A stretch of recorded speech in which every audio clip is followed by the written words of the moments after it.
We're live. Grab your drinks and preheat your ovens. It's time for Chuckin Muffins. Before we start, I just want to point out, due with all the circumstances in the world, hope everyone's having a very happy, healthy holiday season. Um, Remember to be thankful. And speaking of thankful, we got hockey coming back in January.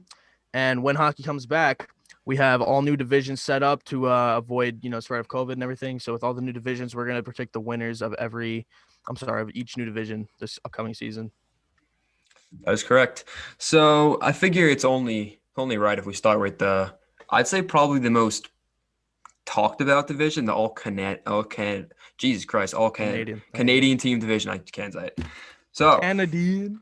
Canadian nine. All right. So this new division made up of all Canadian teams. Toronto Maple Leafs, Winnipeg Jets, Edmonton Oilers, Montreal Canadiens, Calgary Flames, Ottawa Senators, and the Vancouver Canucks. Which out of those 7 teams do you think is going to win that division? Toronto or Calgary, but since it's a short game span, shorter season, it's going to be Toronto just because um Gaudreau and Monahan, they don't really produce for all 82 games, so now they have a shorter schedule. I don't really see them doing that much either for 52, 53 games. What was it? 56. Oh, all right, Close 56 enough. games. So yeah, I see Toronto doing, especially because Matthews, Marner, and Nylander are all young, so they're probably going to get even better. Like, especially with all this time they've had to train and everything. So yeah, it's probably going to be Toronto. I could see it being honestly one of like 4 teams.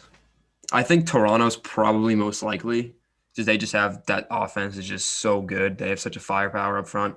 Defense, they improved a lot on. Hopefully, Anderson can keep the puck out of the net this year. Calgary, they got a lot better. Ed Markstrom, Tanev. They did lose some players in the blue line, but they did get an upgrade in net, so hopefully that makes up for it. I like Winnipeg's team. I really do. I feel like Winnipeg could be a dark horse to win that division. I like their forward core. They added the second line center in Stassi, so they got him now. They added a little bit of depth in that blue line, but maybe a trade deadline rental. They bring in like a bigger top four guy that can play some big minutes. They already got Pionk, Morrissey in there. They added DeMello, a couple of depth guys, but they need that big guy. Hope if they get that big guy on defense, like that Dustin Bluffman that they had for many years, I can see them being a real number one target or not or a threat to win that division. And they have the best goal in the league. So They should trade. There's a Oh my God, what's his name? He's a big defenseman. He actually played for Winnipeg at one point. Jacob Truba. They should make a trade for Jacob Truba. I'm not sure what. Uh, I don't maybe know. just reverse the trade. I'm not even gonna lie. Like, Hmm. if Truba can bounce back, I'll be happy with it. But like, he's got to play like an $8 million Oh yeah, man. he's a mess, Really brother. does. He's a mess. I like Montreal too. I can't see them winning the division. They got a lot better, but I don't think they're yet. At Edmonton, they have Connor McDavid and Leon Draisaitl, so You they wouldn't gotta, surprise yeah, me. you gotta specify the yet though, because Kokaniemi has really, really formed into his own Oh, him and in Suzuki Montreal. I both. was gonna, you stole Hmm. my fucking line. And Suzuki looks really good. And the play-in, dude, he was He was one of the fantastic. better forwards on the team. Actually, he looked really good. I I was I saw. was impressed. I was watching this video from Sportsnet where they were doing this over under series with the Montreal Canadiens, and I forgot which guy it was, but they said, "Will a Montreal Canadian be over a point per game?" And they said yes, and they said Nick Suzuki. Continue what you were saying. We were So talking about. Suzuki had 41 points in 71 games as a 20-year-old in Montreal. So assuming it's a 56 game season, I don't think point per game is gonna happen. No, I can't see it. He's just too young. He doesn't really have those like all-star line mates to play with too. He's got Gallagher who's no slouch and like a Tatar maybe, but they're not like perennial point per game players. So I really can't see Suzuki coming in and stepping in and scoring probably 25 goals and 30 assists. Yeah, like That's they don't have like a superstar. They just kind of mesh exactly. well as a team. The person who was supposed to be closest to that was Druin, but he's not like He just hasn't taken that next step. Druin's a solid top six guy, but he really hasn't taken that step that like third overall pick should. exactly. Yeah, we'll see. But I say one of those 4 teams in the division, maybe five, maybe throw Edmonton in there, take out Montreal. I think they're more likely. Montreal. But yeah, that's the Canadian team divisions. So now we're gonna move into the next division. So I figure we'll just go Pacific now. So in the new Pacific form division, we have the Anaheim Ducks, Arizona Coyotes, Colorado Avalanche. I don't think Dallas is in the division anymore. I'm pretty sure rumored that they took Dallas out and swapped them Minnesota, so that's what we'll go off of. So Minnesota is in there, LA, San Jose, St. Louis, and the Vegas Golden Knights. So out of those, whatever that is, 8 teams.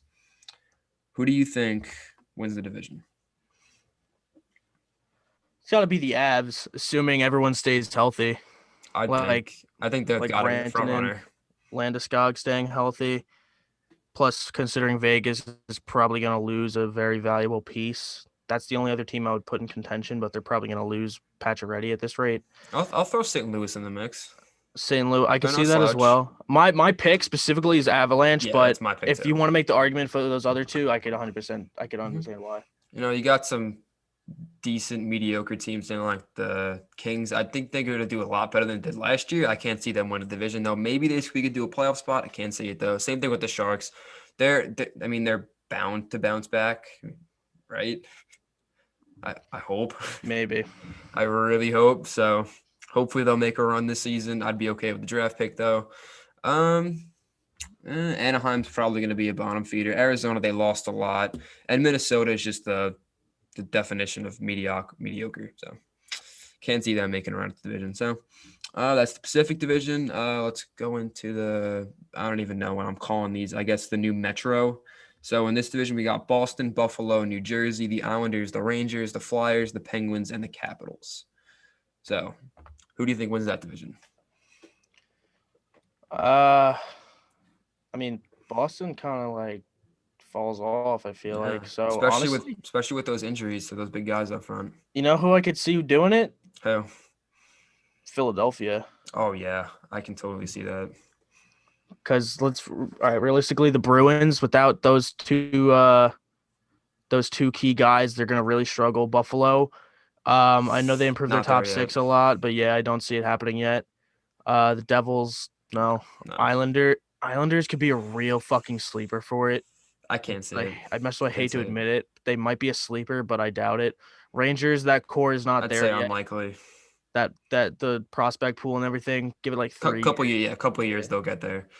Flyers, like I said, that's my Yeah. pick. Penguins, Nah, nope. I Can't see don't it. know. They I could don't. squeak into a wild card, but definitely not the division.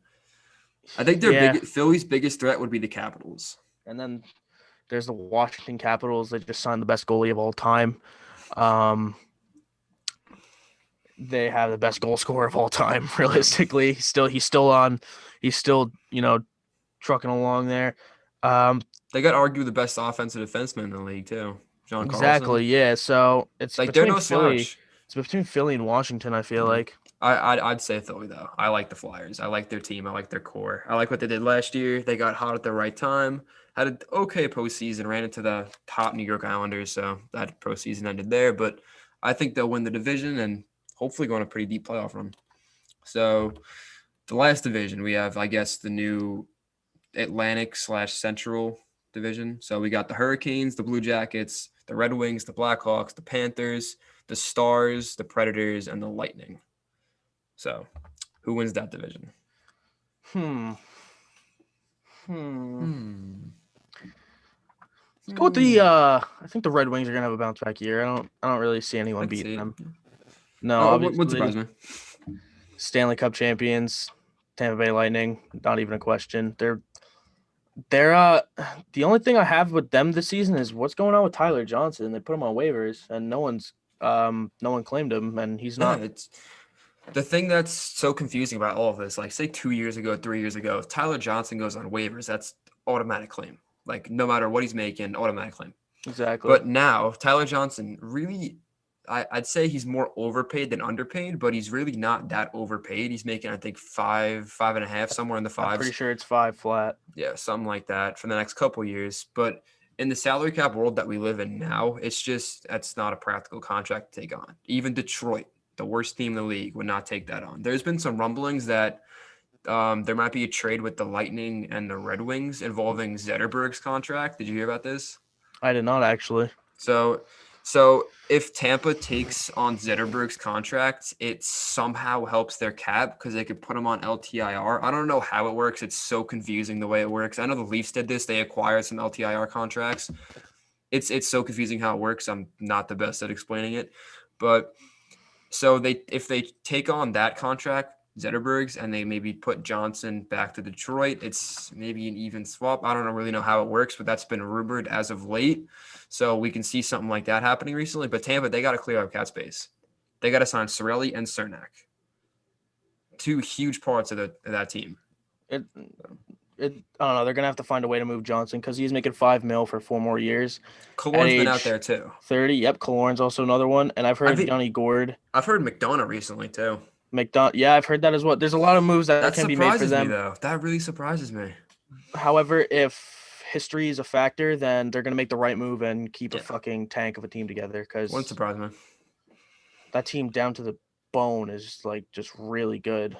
Based off who might challenge them for the division spot, you got Dallas and that's pretty funny actually. The two teams that face in the Stanley Cup Finals are going to be in the same division now. Yeah, I don't see. The only team I could see maybe making a push at it is Carolina. Yeah. Because I don't know, Sebastian Aho, motherfucking Andrei Svechnikov. I love that team, man. I love that team. If they just had a goalie, man. If they would have had Markstrom, dude. If they could have got Markstrom. Yeah, they could have challenged Tampa. That. But what are you gonna do? One of those deals. They still got a really good team. They believe in Mrazek, so hopefully he contributes for them. So that's it with the division. So on that note, we're gonna hop into the Eastern Conference offseason review. We did the Western Conference last podcast, so you go check that out if you haven't already. So Eddie, which old conference or old division you want to start with? You want to do the Atlantic or you want to do the Metro? I think we should start with Atlantic. Alrighty. So, first team in the Atlantic Division, we have the Boston Bruins. So, Boston, they made a couple signings. They brought in Craig Smith, 3.1 for 3 years. They re-signed Matt Grizzly for $3.6 million over 4 years. Oh, that's a rough contract if you'd ask me, honestly. Yeah. He's gonna have to prove himself. That's what he's gonna have to 100%. If he doesn't, that's a terrible, unmovable contract.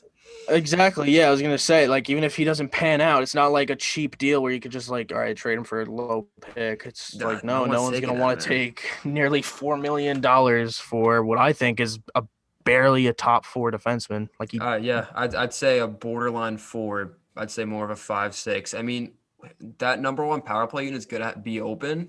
Same with the number 2.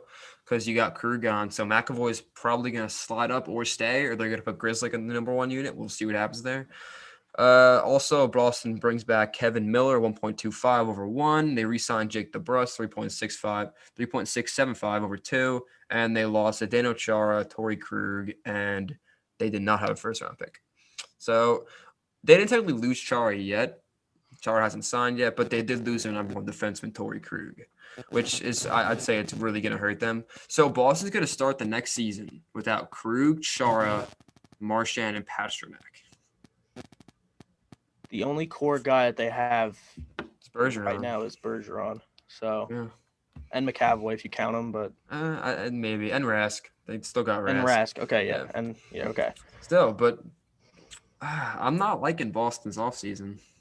I don't think they did as well as they could have. They lost a lot. They didn't really gain much.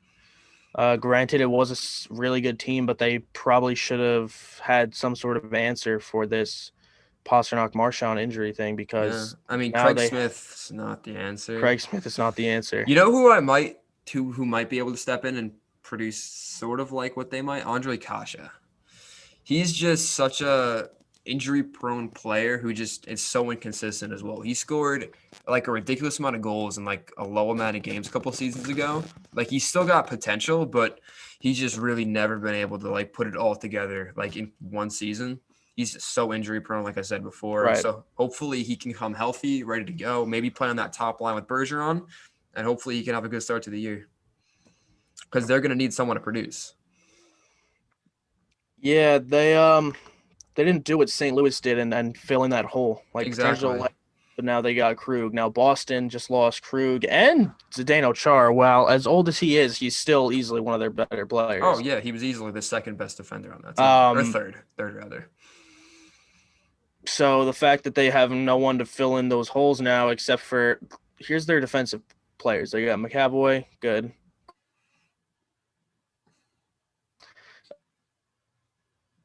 Or Connor Clifton and Jeremy Lazon. You named a lot of fringe guys. Like that's the Exactly, thing. They're yeah. just No one you could really rely on. besides McAvoy. Like, they So got to make a trade. I feel like it would not surprise me if Boston maybe uh, move the prospect. They're like that. That's the thing with Boston. They really don't have any assets to move. the only player I could think of that I remember was in trade talks like several times was Trent Frederick and then Zach Senyshyn. Senishin, yeah. But to be fair, they're not really that valuable right now considering they're 22, 23. They haven't really been like a top prospect. The only prospect I could think of is Euro Vekanainen. Yeah, but I'd figure they want to hold on to them being their blue line so weak. Exactly, yeah.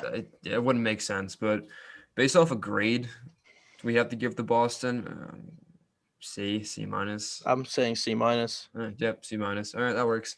Moving on to a team that did not have a C minus offseason. It's going to be a lot better than that. The Buffalo Sabres. So Buffalo, they made a couple trade. They made one trade this offseason. They moved Marcus Johansson and brought back Eric Stahl, 1-for-1 deal. They re-signed Tage Thompson, 1.4 over 3 years. Brought back Gergensen, 2.2 over 3 years. Signed Cody Egan, 2.2 over 2 years. Brandon Montour, brought him back 3.8 over 1 year. Brought in the big fish, Taylor Hall, $8 million over 1 year. Brought back Reinhart, 5.2 over 1. They re-signed their starter, Linus Allmark, 2.6 over 1. Brought back Olofsson, 3.05 over 2. Drafted Jack Quinn, signed him to his ELC. But they lost Michael Frolik, Dominic Cahoon, Wayne Simmons, and Jimmy Vesey. And what's his face? Casey Middlestad's still in RFA. Buffalo did bits. They did pretty good, in my opinion. Did you say they did pretty bad? Pretty good. No, pretty good. I missed. Okay, No, they did good. No, good. All right, yeah. Actually, no. Like, I don't know why. Like, I don't know. Buffalo had one of the best off seasons, in my opinion. They got Taylor Yeah. Hall. Big fish. That literally might be the answer they needed to having because let's face it, Eichel is being wasted in Buffalo. No, yeah, he is. And when we look at these teams and we grade them, we base it on what they gained, but also what they lost. What the only thing they lost that I see considered valuable is Cahoon. Cahoon, yeah. Frolik probably won't be in the NHL next year if I were to guess. Simmons and we see their bottom 6 forwards. Cahoon They could weren't have working. They were exactly. Cahoon could have some offensive upside, but it's in like a really good situation for him in Edmonton, a situation that he probably wouldn't have gotten in Buffalo. Like he wouldn't have been in the top 6, I don't think. He'd be playing bottom 6. So it's not really that big of a loss. But they re-signed some of their core guys for some pretty cheap deals. Like Olson's making 3, Reinhardt's making 5, Olmark's making 2.6, Tage Thompson making 1.4. Like those are decent deals. The only deal I don't like too much is the Gergensen one. Yeah, 2.2 over 3. Yeah, you read that out. I was like, it's a bit much. But let me just point something out here. The thing with Buffalo that I like, the reason that losing Frolik, VC, and Simmons isn't that big of a deal to me is because looking at their depth is actually not horrible. Like their depth, like bottom 6 forwards are not terrible by any means. Okay. The only thing that they were missing from that offense was Eichel's answer. Yeah, Eichel's Like top they line never, winger. they never had it exactly. Like, and now they got Hall, Eichel, and Olofsson, Reinhardt, yeah, whoever and they play on Reinhardt. top Exactly, yeah. So now, and they got a solid second line center too, Eric Stahl. yep, Veteran second line center who Yep. scored 40 goals like 2 seasons ago, I 3 don't even seasons care. ago. I don't even care about his age. He's 36. No, He's yeah, still putting up. No, them Stahl's numbers. putting up numbers as long as he can still produce in Buffalo. They play him in the top 6 because I can see Buffalo doing some stupid shit, playing on the third line or whatever. But Yep. play him with Olofsson or Reinhardt, even like a middle stat maybe on the wing because they got someone else in there. Skinner, you still got Skinner in there too. So Yep. there's a lot of good options in Buffalo's top 6. A lot of scorers. Yep. You know what else? Hmm. They have a safety net because if Taylor Hall for some reason does not pan out in Buffalo, they just drafted goal scoring winger Jack Quinn. Yeah, and they have Dylan Cousins down there too. Exactly. Yep. And worst comes to worst, say you've realized by the trade deadline Taylor Holt doesn't want to sign and Buffalo's not having the greatest year, just flip him. Get Freaking flip him. big motherfucking return for him. You can At get some. least a prospect in a first. At least. And Buffalo could probably eat half that salary too. So that makes him Yeah. even more valuable. They could So yeah. they could really use a defensive prospect, especially because their number one guy is Rasmus Risto. Maybe Brandon Montour if you want. Oh no, Darlene. I'm sorry. Okay, there you go. There you go.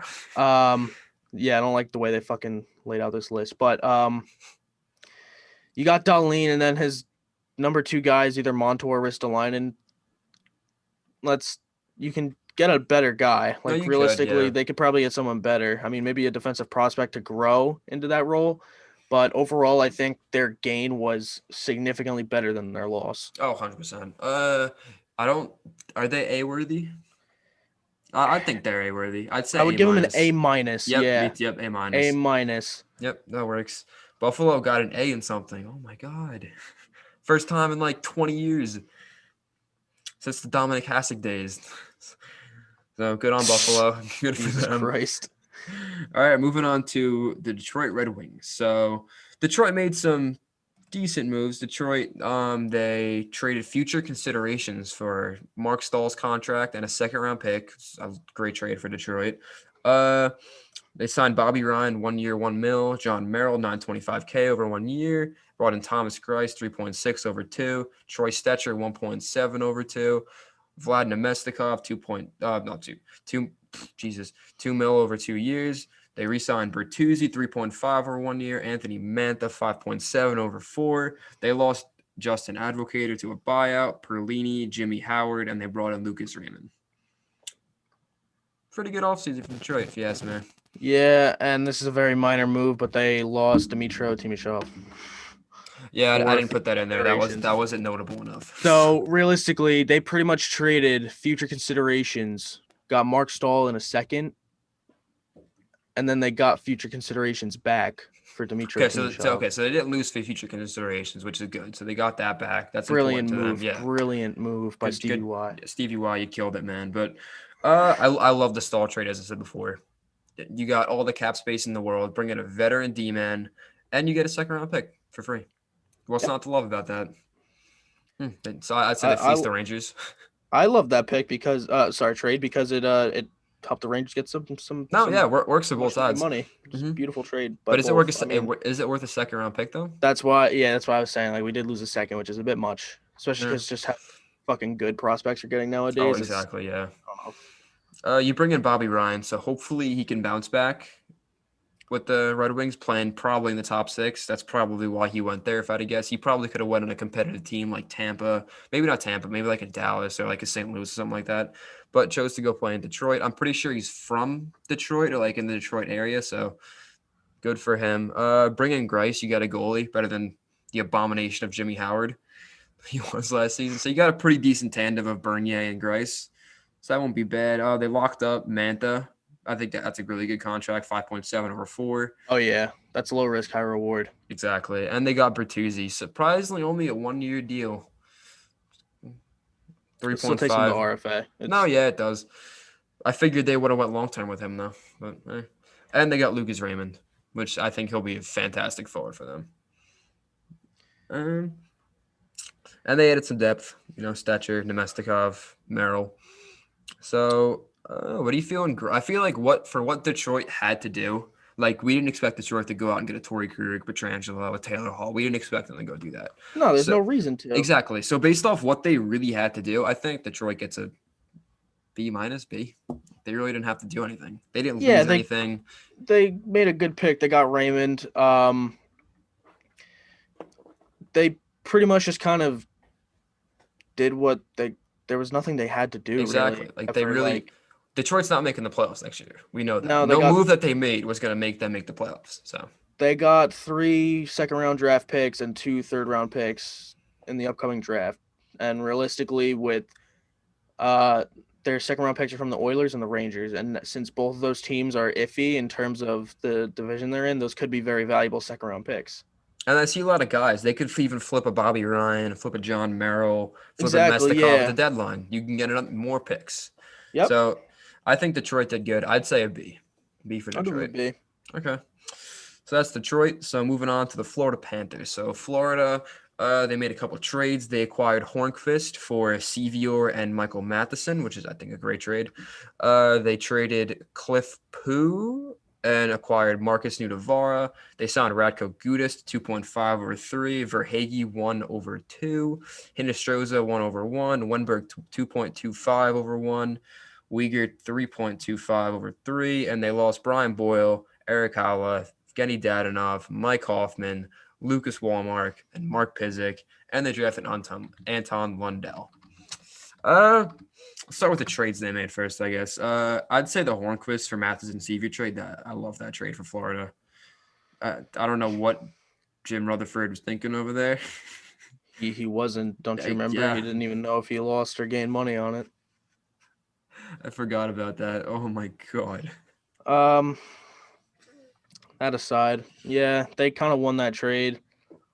They kind of somewhat replaced Dadonov, I guess. I mean, Not really. not to an extent, but like Hornqvist is an older, more beat up version of as Dadonov much and as they could, I Hoffman, guess. and a more expensive option. But they still did replace him. They got rid of the Matheson contract, which is, I guess, good, and threw in Sevier as a depth piece. And they got an NHL defenseman for an AHL forward, which it's a good trade on my part. Cliff Poo, I don't know how much potential he has, other than that last name being funny. Wait, who did But they get for Pooh? Marcus Nunavara. Okay. So a decent fifth, maybe fourth option. Yeah. And they got some more depth on the blue line. They got Gudis. They re-signed Uyghur, who's in a lot of trade rumors, but ended up staying in Florida. I like the Wenberg contract. I feel like he can go and really make an impact. Maybe slide in the top 6, play second line center. Just looking Because at their depth, yeah. for some reason they traded Trocheck, and I still don't know why. I don't understand that. What did they get for him? I don't remember. I know Walmart was a piece. I think they got a draft pick as well. But it wasn't a good trade. Like it was baffling why they I made that remember I trade. remember him getting traded. I remember Yeah, Carolina it was like pretty dumb. much just Yeah, they brass fleeced him. knuckled them to the I was jaw. like, why? Why would you trade Trocheck? Why? Like he was doing really good with Florida. Maybe not this last season, but he had a decent season a couple seasons ago, either last year or 2 years ago. He played good. I don't know why they moved him. I don't know. I don't honestly. I don't like the direction Florida's going. I don't. I don't think they did very good. I The mean, only they thing I can name like that's really positive about this offseason was one, I think they Lundell. won the Pooh Nuvara trade They because did win that trade. I don't think Pooh's gonna pan out. No, he won't. But yeah, they did get Anton Lundell, who He'll be a I decent forward for personally them. think he's a center, so I mean that Yeah. does help with their center depth that they lack. I can see him being a Barkov type player, a really good two-way center. So maybe he can develop to be probably not Barkov, maybe a slightly not as good version of Barkov, maybe a second line center so they can roll like a 1-2 center punch of Barkov and Lundell. Maybe they could do something like that. Maybe Wenberg pans out and can regain his form that he had a couple years ago in Columbus, but we'll see. A lot of low risk, high reward contracts like the Hinestroza one for Hagee and the Wenberg one. So I'd say, but you gotta look. We gotta look at what they like brought in versus what they lost, and they lost a lot more than what they brought in. So I'd say C minus. I'll give them a C minus because they really did lose Hoffman and Adonov. Yeah, like those are huge two top 6 Yeah, forwards for didn't them. do a very good job of Exactly. filling that hole. So Yep. All right, so yeah, Florida get the C minus from us. Moving on to a team that we've already mentioned their offseason, the Montreal Canadiens. So they traded Domi and a third for Josh Anderson. They traded a fifth for what's his face, Edmondson, and they traded the third and the seventh for Jake Allen and a seventh. They later signed Anderson to a contract, 5.5 over 7 years. They re-signed Victor Mete, 7.85 over 1, Tyler Toffoli, 4.25 over 4. They drafted Caden Gooley, and they lost no one really notable. So I feel like we should start with the Anderson deal on contracts. I like the trade. I do. I think it's a little risky, though, I'm going to be honest. Same with the contract. It's very risky. I feel like the contract's more of a risk than the trade. Yeah, I do agree. Domi, because I don't the know. contract is the basis of the trade. Because if he Yeah, ends up not panning out, then the entire trade you just lost it like it all depends immediately. how Domi does in Columbus too, which I think he'll do pretty good in Columbus Yep, I could see him doing really good in Columbus. Did they get Allen in the offseason or during the season? all season. Okay, so then all right, they got Jake Allen too. Um,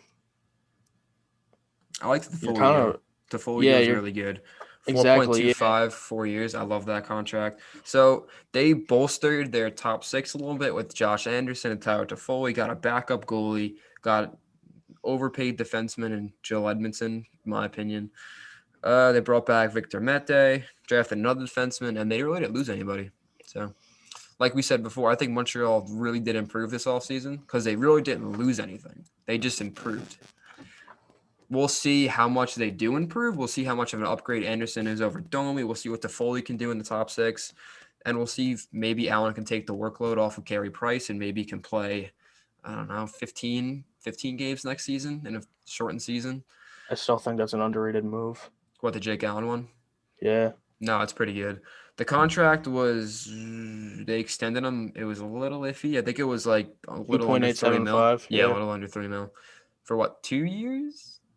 Yep. All right, that's not You gotta bad. realize I have cap friendly up on my screen at all times. If you have a contract question, just Dude, I was pretty come to good on that pop up. contract. I said Yeah, under usually three for you two usually head years. on with this shit too. Are you No, I'm feeling all pretty right, man? good. No, hey, I was close. I was close. All right. Based off a grade from Montreal, though, what you feeling? I think B plus. I give him a B plus. All right, I'd say B plus. So good The on only reason Montreal. it's short of A is because I think Domi losing Domi for Anderson is not going to be worth it. But that's just me. I feel like if Josh Anderson really pans out and becomes that 27 perennial goal scorer that he was a couple of years ago in Columbus, I think they can get an A minus to an A. Yeah. Yeah. All right, moving on to another team in Canada. We got the Ottawa Senators. So they made a couple trades. They traded a fourth for Austin Watson. They traded a fifth for Eric Goodbranson. They traded Grudden, defensive prospect, I think, and a second round pick for Matt Murray. They later signed Matt Murray to a $6.25 million extension over 4 years. They got Dadonov $5 million over 3. They re-signed Connor Brown 3.6 over 3. Re-signed Tierney 3.5 over 2. They got Alex Galchenyuk 1.05 over 1. They lost Mikhail Bodecker, Anthony Duclair, Bobby Ryan. They lost Borokop and Ron Hainsey. Please clarify the Bo Decker joke so no one thinks you're a fucking idiot. Okay, so we have this very what's that word? Not smart friend who thought his name was Michael Bodecker. You And can't read. it's kind of been an inside joke since. Fake hockey fan. Yeah, He's Lord Sir Stanley. yeah. Pretty much take any fake hockey fan friend you have, it's him. That's Yeah, ours. basically. So we found that funny. They lost who else? They lost Craig Anderson. They drafted Tim Stutzel and Jake Sanderson and Ridley Grieg, Grieg. something like Grieg, Oh whatever. yeah, dude. Honestly, I think they won the first round. That's just my Oh opinion. yeah, they 100% did. They had two picks Because inside the top five, and yeah, I'd say they nailed both of them. yeah, no, 100%. And Grieg was considered like one of a steal in that draft. Like that's a. I'm shocked that he. Is he a bigger center? Is that what he is? Big power forward center, or am I I don't even capping? remember like what he. I know for a fact he's a center. I'm just No, not yeah, I sure. know. Like I know he's a center. I don't know how big he is. I think he's. um. I think he's over 6 foot. So Yeah, but the entire grade they get is gonna be, in my opinion, more centered on the draft because that draft is gonna really fucking mean a lot in a few years, especially because I think Stutzel's probably going to be a roster player within oh, the next 100%. year. I think he can make the roster out of camp this Yeah, he season. probably could. They re-signed some of their depth, not really depth, more of top line players for them. They got Connor Brown back, pretty cheap deal. Tierney, pretty cheap deal as well. They take a bet on Alex Galchenyuk, which I don't hate. Maybe they throw him inside the top six, see what he can do. Hopefully he rekindles his 30 goal Right. season that he had with Montreal. I'd say unlikely, but Well, all we'll right. see. Here's my beef with Mm. these types of situations because he's only 26 years old, He's still young. and let's be realistic. You don't lose skill at a young No, age. There's clearly some sort of underlying factor. I have no idea what in God's name it is because he did this in Montreal where he was a how many goals did he put up? It was I 30, think a 30 goal season. 30 goal Okay. season on the dot. And he was young when he did it, and then all of a sudden in Montreal, Honestly, I think Montreal trade rumors started to get to him, and then he Yeah. started lack production, and then he's just started getting flipped around. So he's still a young man. He's only 26 years old. That shit can get in your head, and maybe he's having a confidence issue. Hopefully, he can find his footing back in Ottawa. I feel And like if he does, it's there's not gonna be a lot of pressure on him too. Like in exactly Montreal, there yeah, was so much pressure. You know how Montreal is. That's when yeah. Montreal was trying to Montreal make the was like playoffs. Yeah. yeah, they were screaming in French. I don't speak French, so I physically No, can't. no idea. I can't But name one they're word in French like, besides "Oh, bonjour. he's the future of the franchise." Like they're like making him seem All the like pressure, he's yeah. exactly. You can't do that, especially because he's like 23, I think, when he put up those Exactly. Yeah. numbers. And then he got flipped Can't. around to a ton of different teams. He played with the Coyotes, the Penguins. He was on the Wild. Now he's on the Yeah, Senators, where there's not going to be a lot of pressure on him. Like even when he went to Pittsburgh, there was some kind of pressure. Like you got to play with Crosby. You're playing with Malkin. You got to produce. You got to produce. With Ottawa, there's not going to be that pressure. I don't think. yeah. Because like It's going who to is be he? like find your game and Honestly, see what like we can do. he's one of the better centers on the team. Now that I'm looking at it. Yeah, honestly, he's probably going to play above Tierney. I just see Tierney as like an ideal third line center. Like he's perfect in third line center spot. Yeah, So figured you got on the top line. Who's the first line center there? Why am I blanking? Do they even have a first line center? I Colin guess. White. Colin White's in there, I I guess. guess. Yeah. Like it could be Galchenyuk. We'll see. I don't think Brady Tkachuk plays center. I'm pretty sure he plays wing. Uh, He plays both. plays both. All right. I think he's more of ideally a winger though. So it's hopefully Galchenyuk can find himself in the top line with Tkachuk and whoever else, Connor Brown, whoever else they throw on that line. They get their goalie too. They get an upgrade over Craig Anderson. They get Matt Murray. Sign up to a nice extension too. I'd say they definitely win the trade. I think the extension's a little steep, but I think it works for Ottawa. They have all the cap space in the world. They really have no one big coming up in the next couple of years, so it's really not that big of a deal. And if he pans out, it's a decent contract. He is a two-time Stanley Cup champion, so Yeah, I mean, they could have been smarter about it. They could have like gave him like maybe half the cost, but also half the half the length. length, Yeah, exactly. Like a and be two-year, like, I all right, might so work. realistically, if you enjoy your time here and you put up good numbers, we're gonna sign you to even longer, and you're Yeah. gonna get more money. I don't hate the contract, but I can live with it. And they bring in Dodonov too, so maybe he could play on the top line with like Galchenyuk and Kachuk. Hopefully, Galchenyuk could find his game again, and hopefully they can do better than they did last year. I think they will. I think they've improved. Based off of grade though, what are you thinking for Ottawa? I must just say because they picked up Dodonov, they got a lot of hot, very low risk, very high reward. For example, Galchenyuk.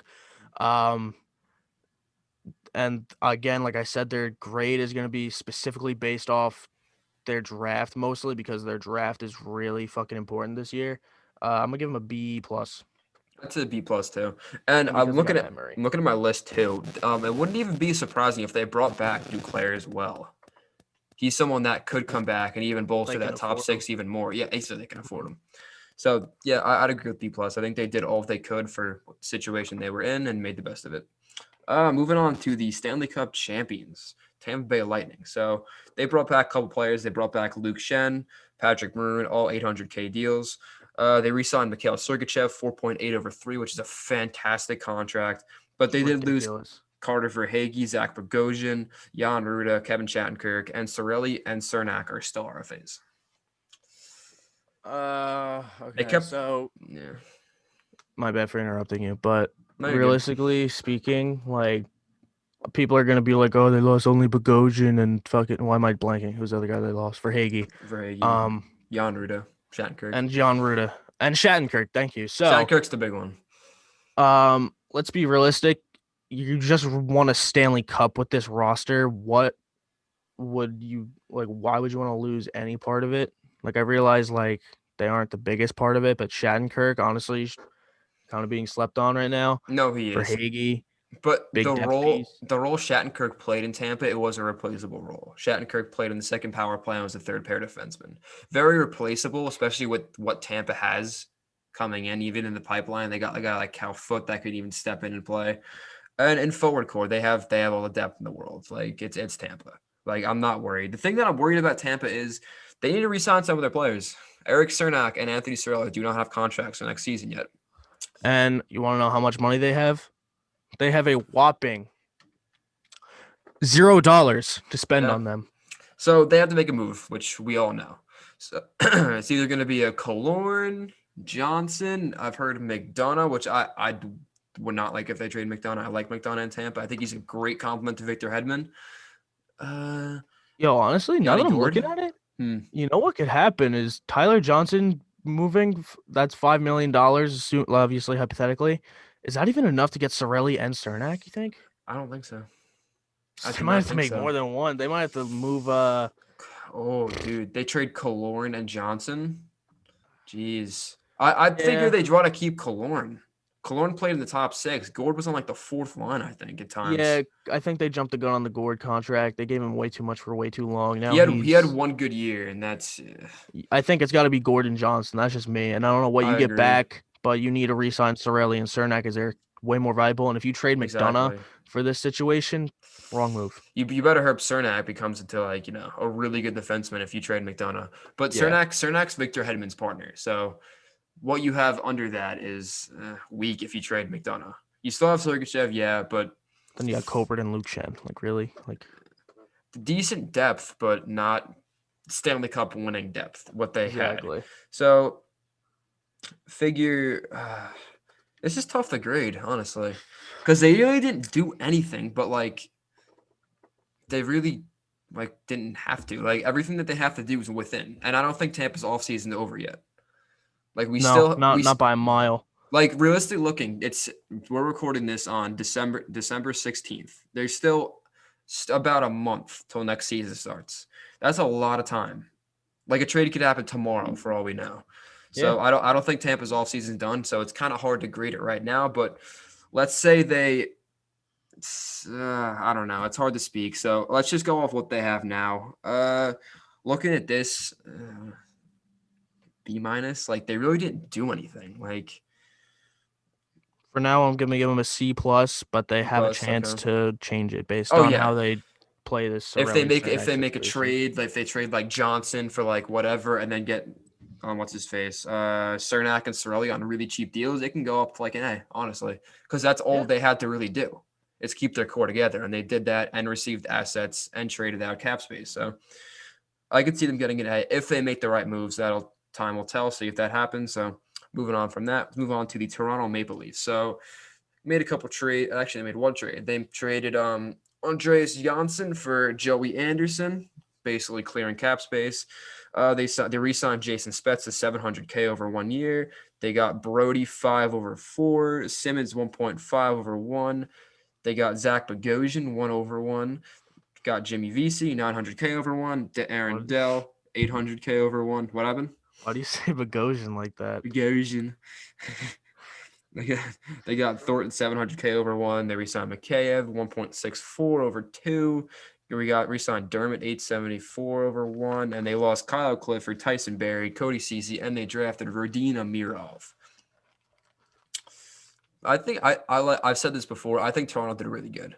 I feel like they had one goal to start to do this offseason is to get bigger and stronger.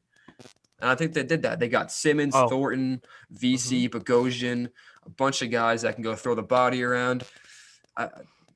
They improved the defense. They got Brody, Bogosian again. They re-signed Dermott to a really cheap contract. The one thing I don't like what they did is they have like identical players. They have Spezza, and then they got Thornton. It just I don't understand why they they do did the same role. Yeah. it. They're like identical players. They're big center playmakers. I do they like the Leafs forward court is already deep enough. I just think Thornton could have went elsewhere and had a better opportunity and had more ice Cause time. yeah, because he's realistically speaking, he could be a top six somewhere still. He still Oh puts up yeah, dude, numbers really 100% he well. could be. He could have been a top six on it. I know he didn't want to stay because he wants to go win a cup. He could have played top six in the Sharks, but He won't be in Toronto. no, he 100% won't be. You got 1-2 centers of Matthews Tavares.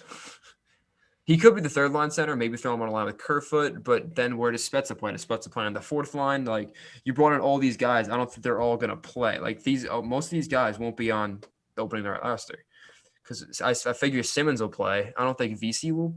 Like they have so many forwards, it's so hard to tell. Then they have 3 NHL caliber goalies as well. It really surprised me that Aaron Dell went to the Maple Leafs, honestly. He could have been a backup, like, anywhere. What's he Yeah, gonna do now? Is he just gonna be an AHL I goalie? don't know, bro. He was He's listed. decent. He He's was, listed in the AHL here. dude, he was a decent goalie last year. He was our best goalie last season. There Now he's was in a the point. AHL. Yeah, there was a point where you were saying Aaron Dell, if he got shipped to the right team, he could be their starter Oh for a yeah, brief he could have period. been. Dude, I'm looking at my wall right now, looking at these players. I'm looking at Edmonton. So, Edmonton, I'm gonna ask you, and I want you to, respond to me, DMs or anything, hit me a text message or whatever. Who would you rather have in net? Mike Smith or Aaron Dell? You talking to me? Or you talking to the viewers? I'm talking to the Edmonton Oilers right now.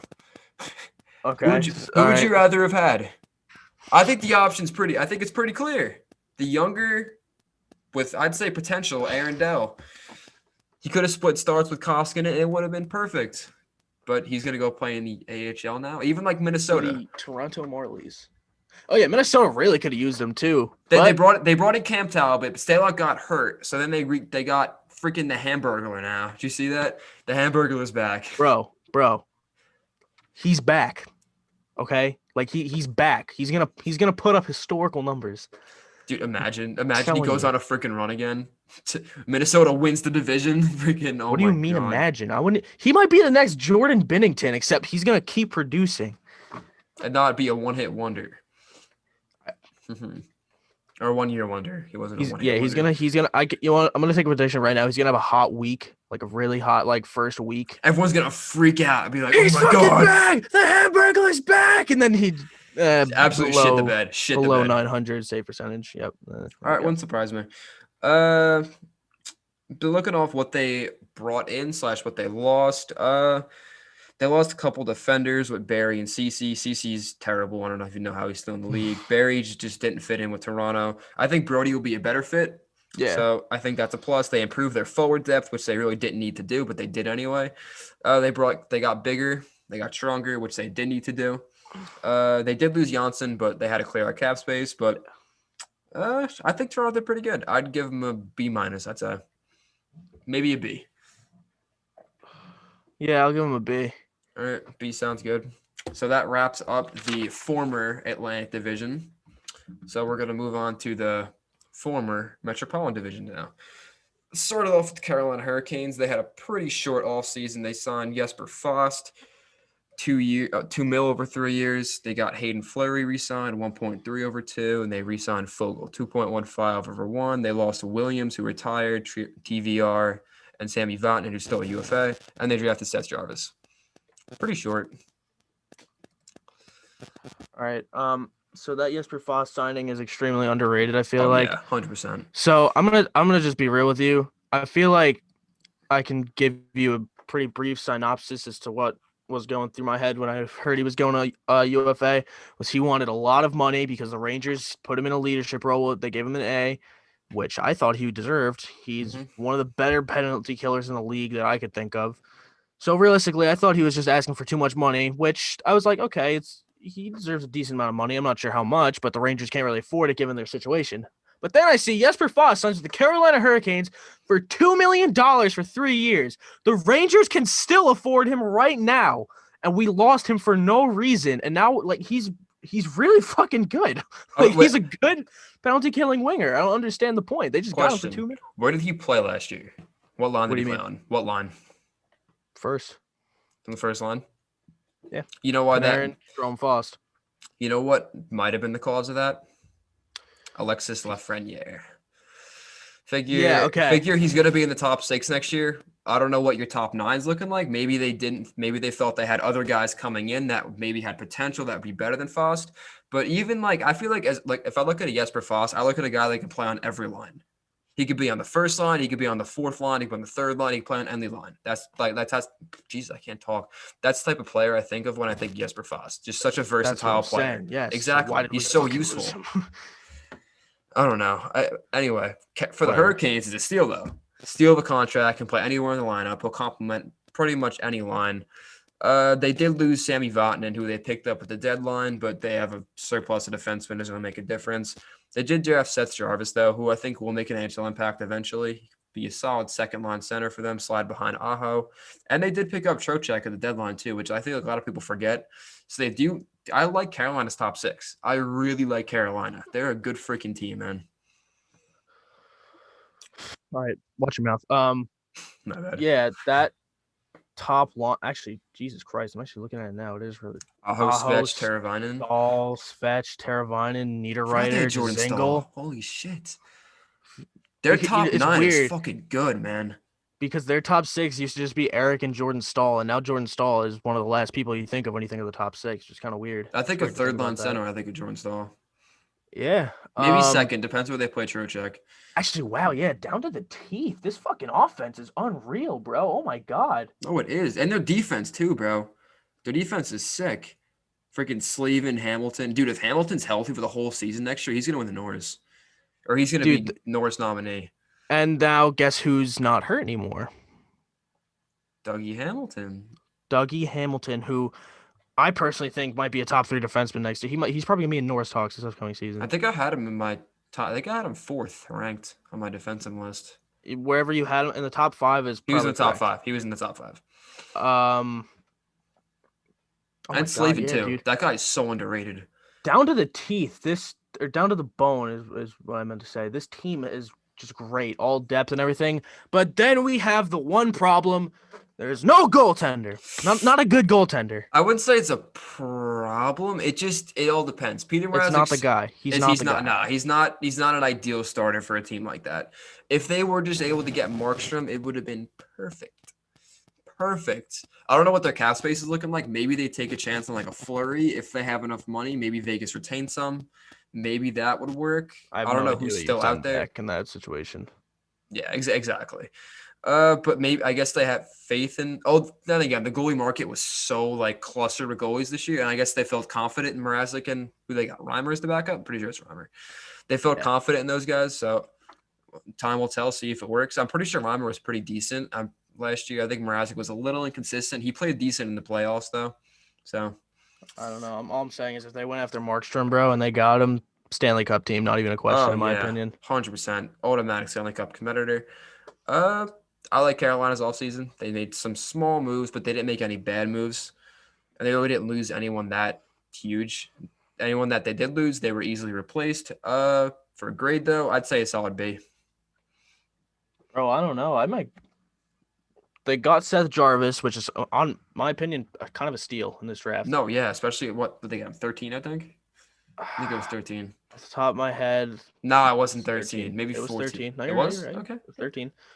So they got Jarvis. They got a super fucking ridiculously cheap deal. They got Jesper Foss, which I think is going to be one of the most underrated signings of the offseason because you can't Yep. really appreciate him unless he's on your team and you watch him every game, which is what I did, and I still can't believe we lost him, especially with that. But hope he's happy there. Hope he does what he did with New York with the Hurricanes. And finally they actually no, I apologize. Those are the only two notable ones that I could think of. They did lose their captain though, so maybe we could see a new captain. No, wait, I'm bugging. Did they name a new captain? Stall's the captain. Stall's the captain. I was thinking Williams is still the captain. My bad. So they have a captain. They have a pretty good captain, Jordan Stahl. They did lose a veteran leader in Justin Williams though, so we'll see who replaces him in the locker room. But then again, they did play like half a season without Williams because he came back like mid-season or whatever. So they showed they could play without him. So I'm sure they'll do just fine this season. I'm giving them a B. Yeah. I said a B. Yeah. Just because they didn't get a super big need they needed, in my opinion, which is a goaltender. Yeah. If they would have got a goal, they would have got an A. Yeah. But for now they get a B just because that Foss contract's ridiculous. Dude, if they would have got Askarov, oh my God. That's where I predicted he got drafted, if I'm not mistaken. That would have been sick.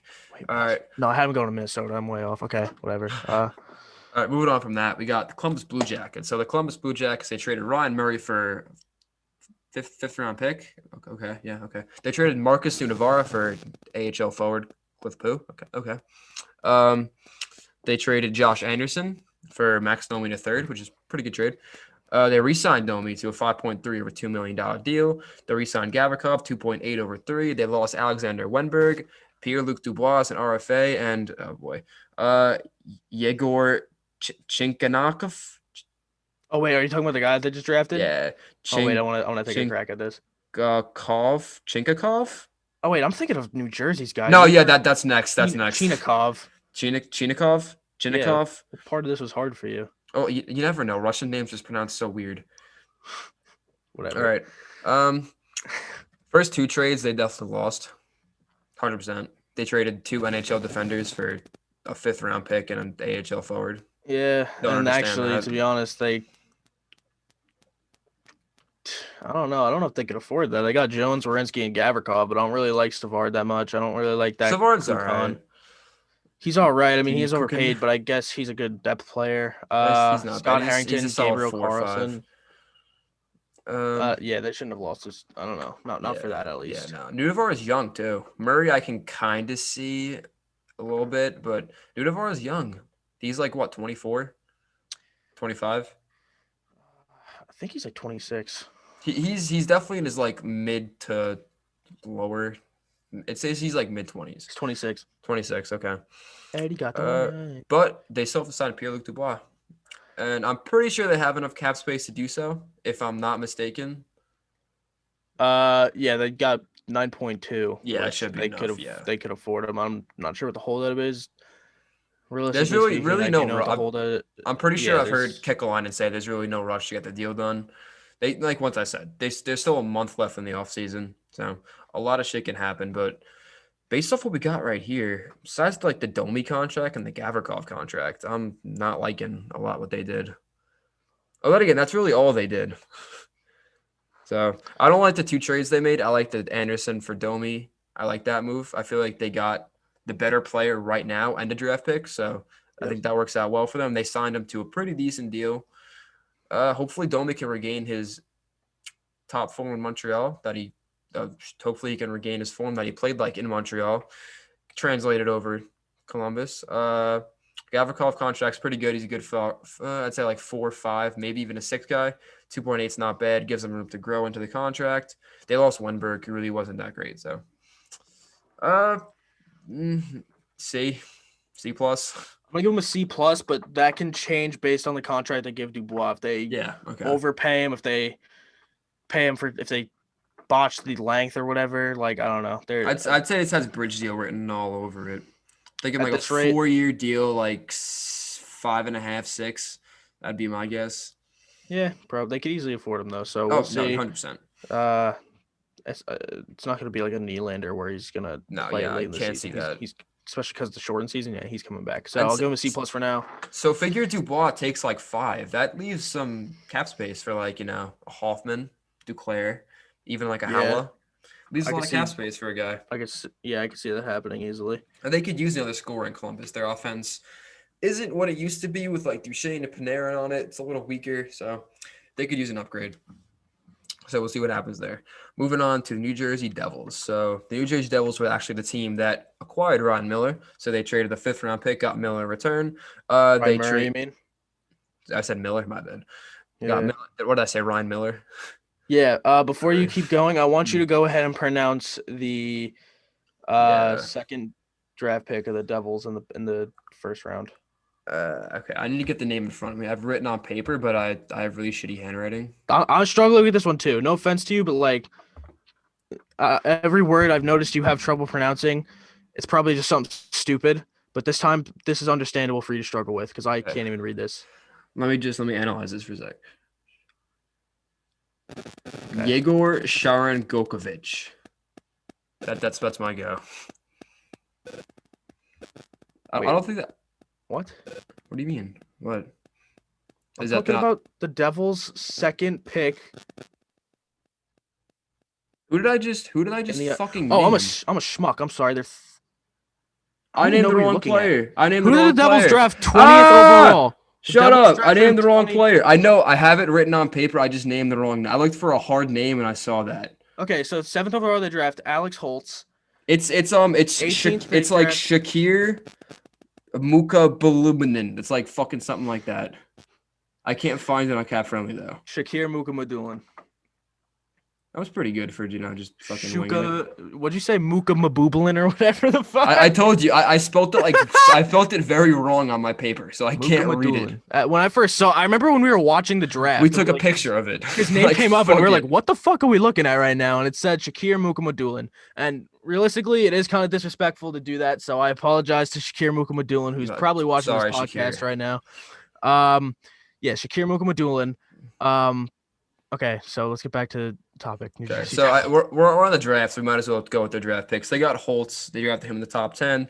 They drafted Dawson Mercer as well, so some decent forward prospects, and they got Shakir, who's going to be a pretty decent defensive prospect in the future. We'll see. A little off the board pick, but it's a deep draft, so we'll see.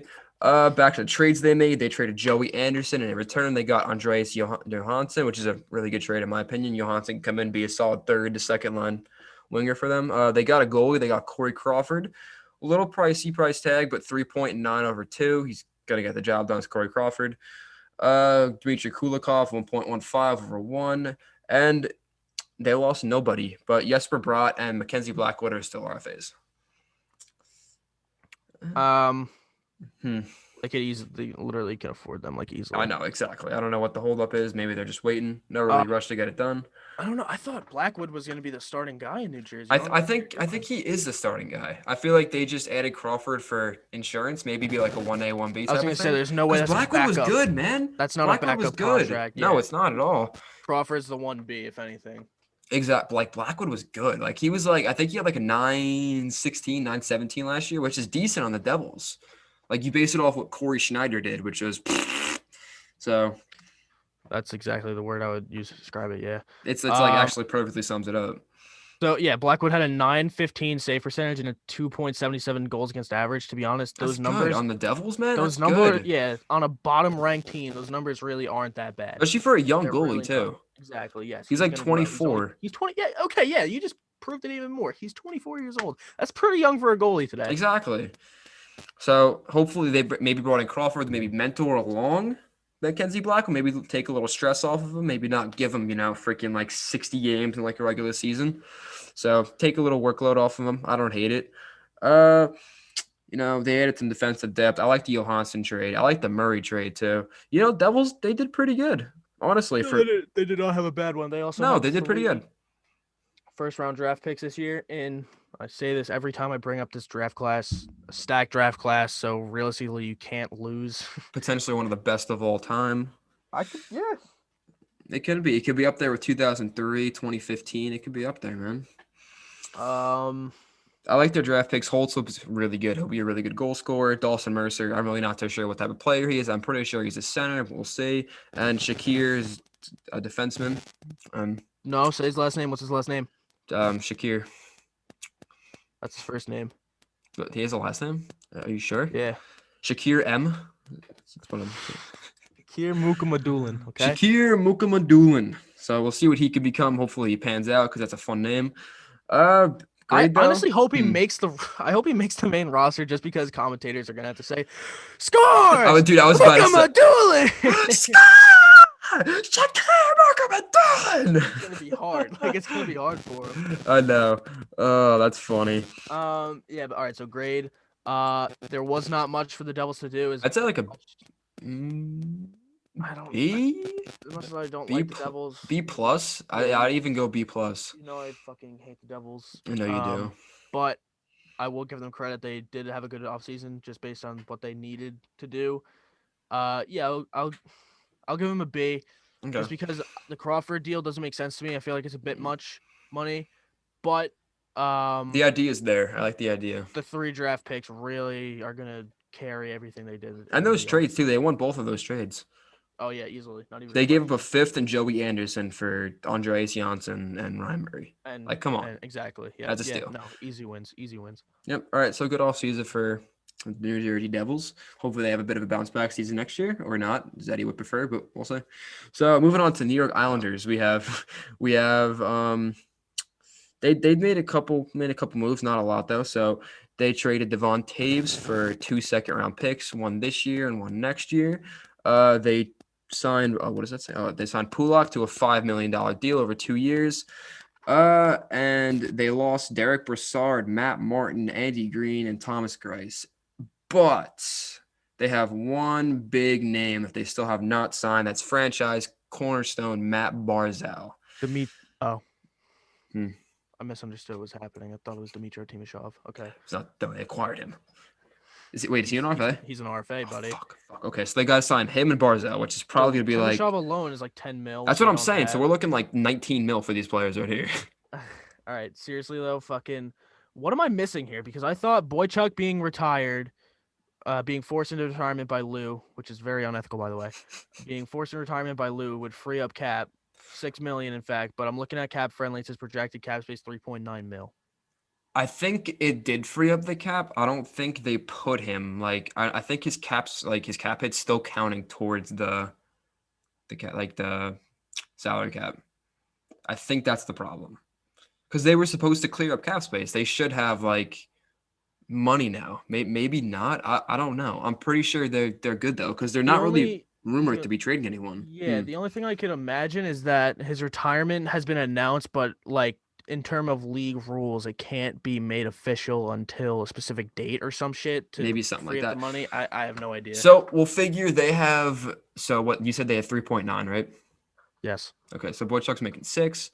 So approximately they'll have like $9.9 million, which I think should be enough to sign Barzal. But they also we've also heard reports that they apparently have like handshake agreements with Matt Martin, Andy Green, and Corey Schneider to come in.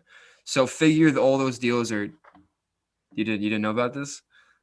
I I didn't hear about fucking Corey Schneider. Why? Yeah. Do you want an AHL goalie? If they put him on the main roster, I don't even like the Islanders. If they put him on the main roster, we're gonna have a He problem. won't be on the main roster.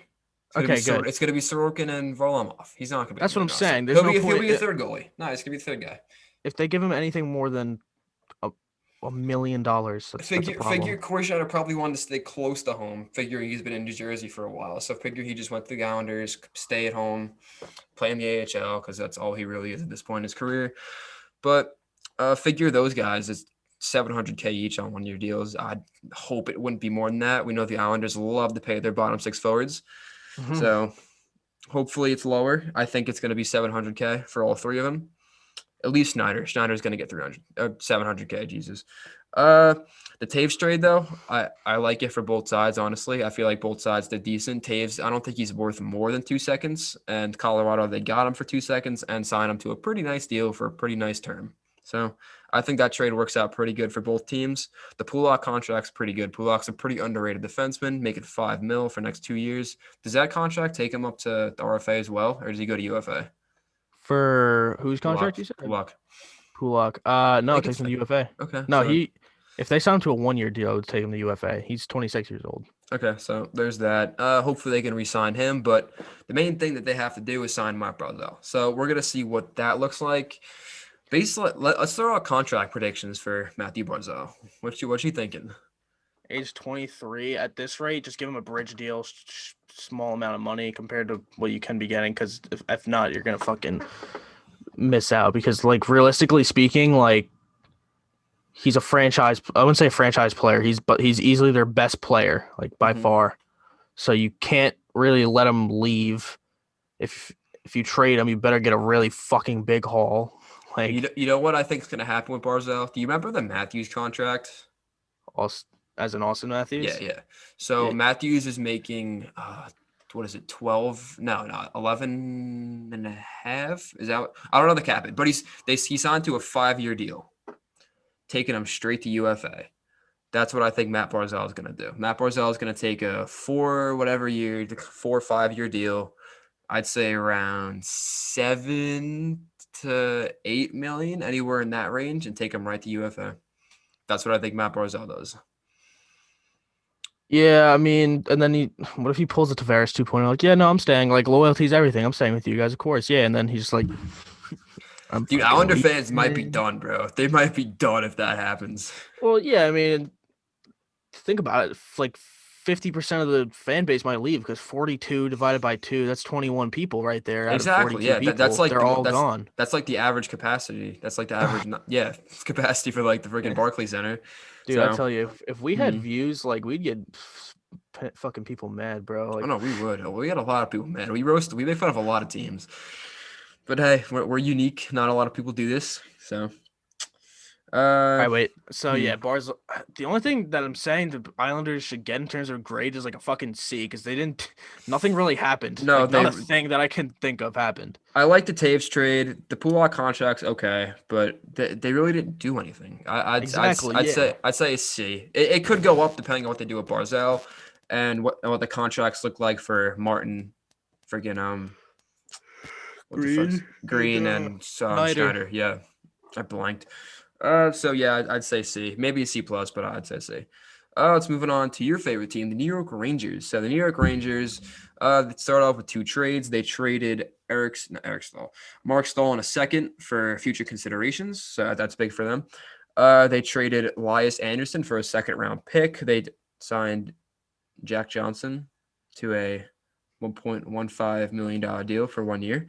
They drafted Alexis Lafreniere, signed him to his ELC. Yes, They sir. they signed Georgiev 2.45 over 2, Tony DeAngelo 4.8 over 2, Ryan Sherm 4.5 over 2, Brendan Lemieux 1.55 over 2. Seeing a lot of 2-year deals here. And they lost Jesper Foss, Henrik Lundqvist, and they also drafted Braden Schneider. All right. So I'm the expert here. So I'm gonna Yeah, go let's ahead go and just expert. take the reins on this one. So I'm gonna start with our 3 RFA signings because those were really big. Um, actually, I just oh, okay, yeah. So we got Lemieux back too. I didn't even realize. Um, all right. So Strome for 4.5 for 2 years. The only thing that I see happening with Strome within that time frame is he's either traded or he's going to Seattle. I can Um, say it. again, like he's playing really well with Panarin, but let's be realistic. Like, can that be replaced? I think if you get the right guy, yeah, probably. I mean, I don't know what, like who, but maybe Matt Barzal. Um, I, I don't know. I don't really see him being a Ranger for the next 3 years. So that's what I think's going on with Strome. But if not, I actually do like that contract because he's playing with the Panarin. Okay. You want to know something that I've realized Um, here looking at the we Rangers got Lemieux roster? for 1 point. What? Okay, so I realized they only Mm, have 3 players signed for the next 2 years. Those players are Panarin, Kreider, and Truba. and So that can mean a yeah, lot of players can moving around here recently, or the next couple of years. You got to sign Capo Caco off his ELC. You got to sign Heedle. Gauthier could make some money. Howden can make some money. Looking at some guys. yeah. You got Brendan Smith coming off the books. D'Angelo might be due for a raise in the next 2 years. So you guys, I don't want to say you guys might be in cap hell in the next couple of years because you got to sign Zibanejad as well, even a Strome if you want to keep him. But like, how much do you think Zibanejad might ask for like on the next contract? I can Zibanejad's probably gonna want a lot. Being I'd probably say eight the and a best half, goals. 9. Yeah, being the best goal scorer in the NHL and everything. Yeah, 100%. Uh, your RFA deals like you were saying, the Georgiev one, D'Angelo, Strome. Was Strome RFA? Was he Strome RFA? was RFA. Yeah, Yeah, Strome was an RFA. They're all decent deals. Not high term, pretty low cap hit. I like the D'Angelo one. I feel like that's a decent cap hit for him based off the year he had. Lemieux's pretty cheap as well.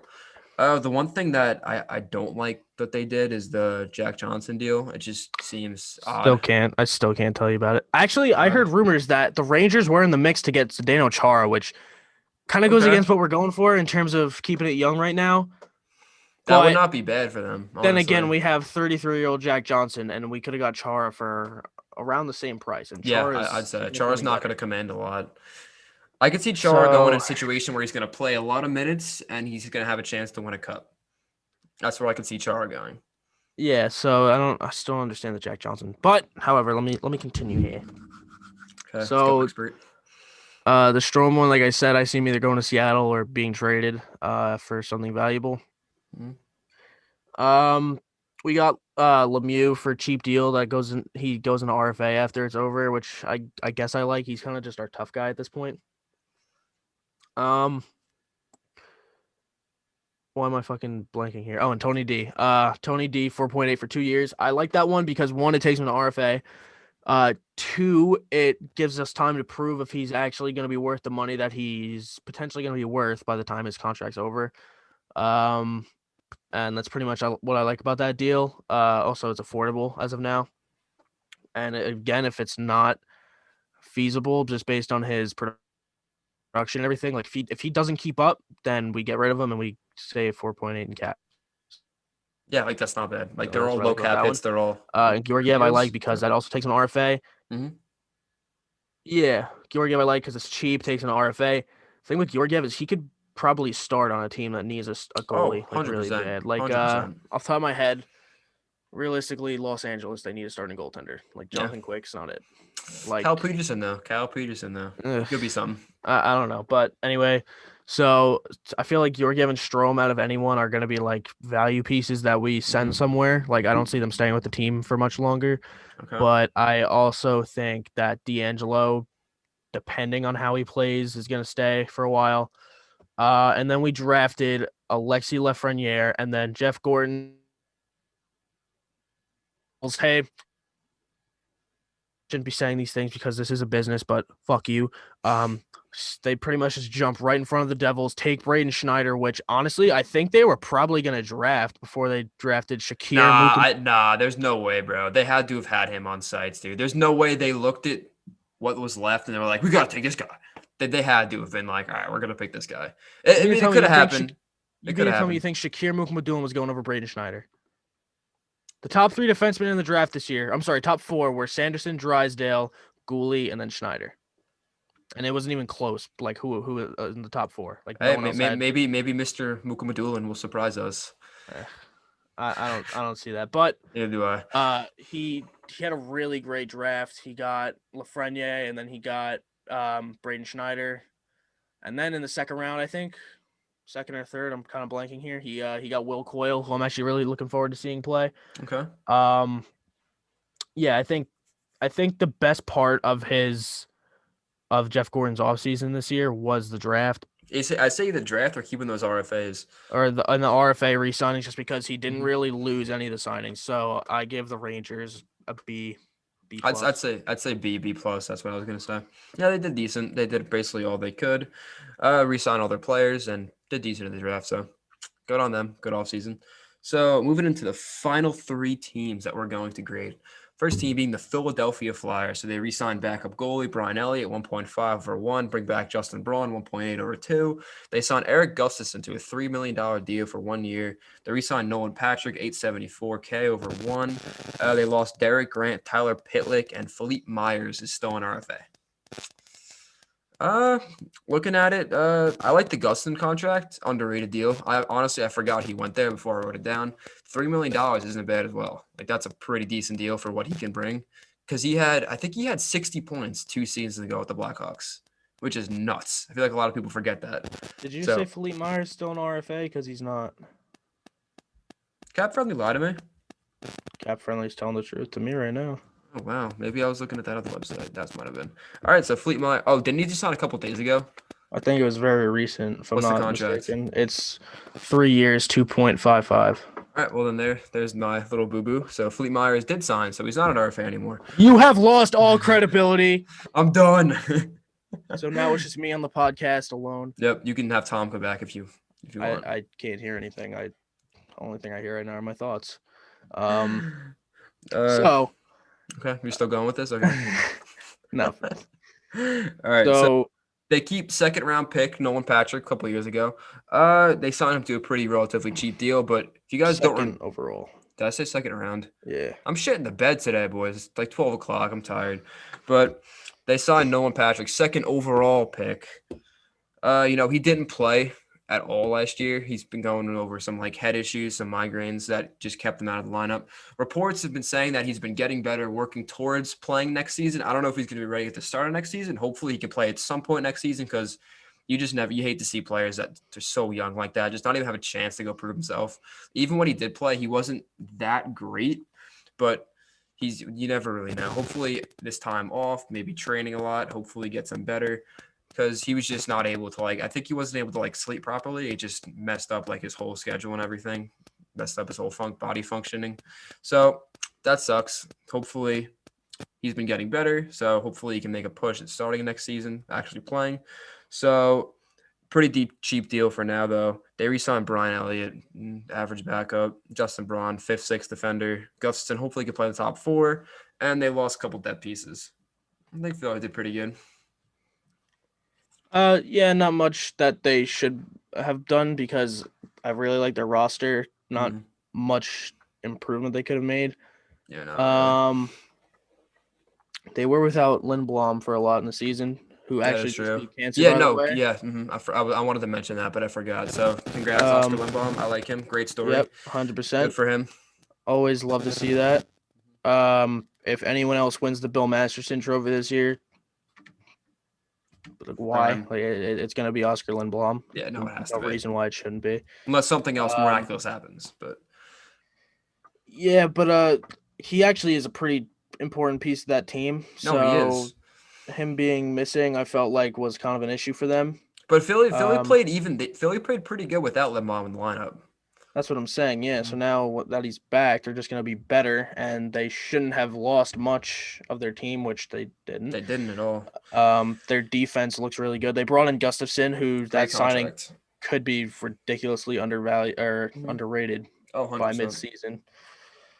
I don't see anything wrong with this offseason, to be honest with you. They got Tyson Nope. Forster in the draft. Oh, did they draft him in the first round? Yep. Oh, fuck, I forgot to write that down. So they drafted him in the first round. Based off like everything they did, though, they totally did decent. I think they got solid B minus. I'll give them a B. All right, yeah, Not B much to works. do. They just Exactly. improved their already really good defense. Mm-hmm. So Yep, good on Philly. Hopefully Patrick can play. Hopefully Limbomb plays. Hopefully they're all healthy. Hopefully they have a pretty good season because I'm a big Philly fan. So good for them. Moving on to the Pittsburgh Penguins, Philadelphia's rival. So Pittsburgh didn't have as great of an offseason, in my opinion. So Pittsburgh, they started off by trading Bukestad for a 7th-round pick. Okay, interesting. They trade Hornqvist for Colton Sevier and Michael Matheson as well. Interesting. They trade Matt Murray, 2-time Stanley Cup champion, for I think is his first name Jonathan Gruden. That comes to mind for some reason, and a 2nd-round pick, which is I'd say a pretty lackluster return. They signed Tristan Jarry to a pretty decent contract, 3.5 over 3. They bring in Cody Ceci for some reason, 1.25 over 1, seemingly to replace Jack Johnson. They lost Patrick Marleau, Dominic Simone, Jack Johnson, Justin Schultz. Yeah, that's That's Pittsburgh's all season. That's a stinker, bro. losing trades, losing depth players, not really getting much to make No. up for it. It's like you lost Jack Johnson, so you just had to replace him with Cody Ceci. Like, They, and Michael Madison, whatever. too, who's overpaid as fuck. For a long time, might I add. Yeah, for many years. They got a lackluster return from Matt Murray. They got basically like no return for Hornqvist besides overpaid Michael Madison, and they literally just gave away Bukestad. And what am I missing here? They didn't have a 1st-round draft pick this year, I don't think. No, they didn't. Nope. Dude, Pittsburgh is coming dangerously Dude, close do to they- an F. I was gonna say, do they get the F? I How don't know because how much cap space do they have? they have 1.3 mil. I think they gotta get an F, bro. Because it's not like they're a team that was already bad, so they're just getting worse. Like they were a really good team, and now you're probably gonna waste the last few good years of Crosby and Gino Yeah, and even Letang too. and Throw him in Letang. there. Yep. The only good thing that I'm looking at is the Jari contract. That's the Only good thing. and that I don't even think that makes up for this. The I'm looking whatever. at. Yeah. I give him an F. I'm gonna say it. I give Pittsburgh an F. You know, I'm gonna agree with you.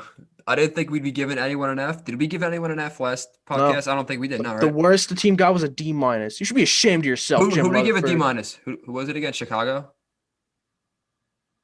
I think it was Probably. Chicago. I think it was Chicago. I don't know. If the viewers are having trouble finding this out, go back and watch the other podcast, Please, of course. please, Make we sure you beg leave a you. like to it as well. Um, Yeah, F, F big for fat F, Pittsburgh. That big leaves us with fat one more F. team. The Washington Capitals, the final team that we're going to grade. They re-signed Brendan Dillon, 3.9 over 4. Henrik Lundqvist, 1.5 over 1. They got Justin Schultz, $4 million over 2. They drafted Henrik Lapierre, signed up to his ELC, and lost Kovalchuk, Radko Gudas, and Braden Holtby. Okay, so They did all right. but yeah, I mean, Holtby leaving, I felt like was inevitable. Yeah, Like that was bound to his happen. time was done there. It's not Holtby anymore. It's not It's not Holt what Beast. it's not Holtby. It's just Holtby. So It's Holt. What is it? What it used to be before Holt it's Beast? fucking it's midnight. I can't scream. Fucking. All right, wait. So seriously, they lost Kovalchuk, Gudas, and Holtby. So Yep. Kovalchuk is kind of just in the last legs of his career, so Yeah, him moving basically. around is inevitable. Losing, like I said, Holtby was inevitable, and then losing Gudas, that's they kind of filled that hole. If not, they got a better Brendan player with Dillon. Justin and Brendan Dillon and Brendan Justin Dillon, yeah. Schultz. I'm a big Brendan Dillon fan. I feel like he really came to his own, especially this season, playing extended amount of minutes with the Sharks. And he actually went into Washington. He actually, from what I've heard, Washington fans love Brendan Dillon. They love the way he plays, and I don't blame him. Throws big hits, he fights. Yeah, he's a great player. Good in the locker room too. He's a good teammate. Everyone loves Dilly. That's his nickname. So they brought in longtime Rangers goalie Henrik Lundqvist, which I'm gonna be a dude. He looks weird in Capitals uniform. Yeah, you're I telling saw me, him warming buddy. up and shit, bro. He looks weird, dude. I have fucking 3 Lundqvist jerseys. What do you think Yeah. it feels like for me? It's crazy. It really is. Just Justin Schultz contract. I'm not a fan of. I've expressed that on the podcast. Just with every defenseman, not even every defenseman, every player taking less than market value, it seems crazy that he got, I'd say, over market value for him, especially with him not having a great season. Over. Yeah. And he got a 2-year deal as well. So I don't like that. I feel like Washington's defense was already pretty good without Justin Schultz, and they could have used that on a forward because I feel like they need a forward more than they need a defender. So a little odd, but what are you going to do? They drafted Henrik Lapierre, who's a pretty high risk, high reward type of player. He's been going a lot of, I think it's concussion issues he has, so he's been dealing with that, but he has really that's good why upside. he fell. Exactly, yeah.